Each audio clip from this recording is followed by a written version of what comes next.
বাবার পকেট খরচ বাঁচিয়ে মেয়েকে দুবাইতে প্রাসাদ কিনে দিলেন। বাংলাদেশ ব্যাংকের গভর্নর হয়ে মাত্র ১০ মাসে তিলে তিলে পকেট খরচ থেকে সামান্য টাকা জমিয়েছেন। সেই টাকা দিয়ে মেয়ের জন্যে দুবাইতে রাজকীয় প্রাসাদ কিনে দিয়েছেন আসিফ নজরুল এবং মোজাম্মেল বাবুর বন্ধু আর মনির হায়দারের বড় ভাই আহসান এইচ মনসুর।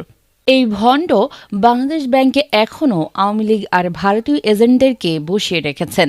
এমনকি রিজার্ভ চুরির দায়ে অভিযুক্ত কাউকে শাস্তি দূরের কথা, তাদের পদ থেকেও সরানো হয়নি। তাদেরকে পদে রাখার বিনিময়ে যে অর্থ নিয়েছিলেন সেটাই তিনি পকেট খরচ মনে করে জমিয়েছেন। প্রতি মাসে বিদেশে গিয়ে পকেট খরচের ওই টাকা তিনি দেশের বাইরে রেখে আসেন। এভাবেই চলছে দেশ। বাবা কামাই মেয়েরা জমায়। জুলাই বিপ্লবের পট পরিবর্তনে বাংলাদেশ ব্যাংকের গভর্নর হন ডক্টর আহসান এইচ মনসুর। দায়িত্ব নিয়েই ব্যাংক লুটপাট এবং টাকা পাচারকারীদের বিরুদ্ধে শক্ত অবস্থান নেন তিনি। সম্প্রতি গভর্নরের মেয়ে মেহেরিন সারা মনসুরের দুবাইতে ফ্ল্যাট কেনার বিষয়টি নিয়ে তুমুল আলোচনা চলছে নেট দুনিয়ায়। তবে এই বিষয়ে নিজের কোনো সম্পৃক্ততা নেই বলে জানিয়েছেন তিনি।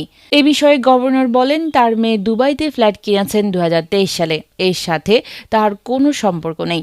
ফ্ল্যাট কিনতে মেয়েকে একটি টাকাও দেননি তিনি। আমার মেয়ে বিবাহিত এবং ব্যবসার কারণে দুবাইতে তার স্বামী ও সন্তানদের সঙ্গে থাকে। তার প্রায় ৪০ বছর বয়স। সে নিজেই একটি বাড়ি কিনতে পারে। এর সঙ্গে আমার কোনো সম্পর্ক নেই। ফ্ল্যাটটি তারা অনেক আগে কিনেছে, সেটি ২০২৩ সালে। ২০২৪ সালে বাসাটির লোন বা ব্যাংক কেন্দ্রিক হিসাব শেষ হয়। এক্ষেত্রে আমি এক পয়সাও পাঠাইনি, এমনকি তারা আমার কাছে চাইওনি। তিনি আক্ষেপ করে বলেন, মাসে ২০ লাখ টাকার আয় ফেলে ১ লাখ টাকার চাকরি করতে এসে অপপ্রচারের শিকার হতে হচ্ছে, যা খুব বিব্রতকর।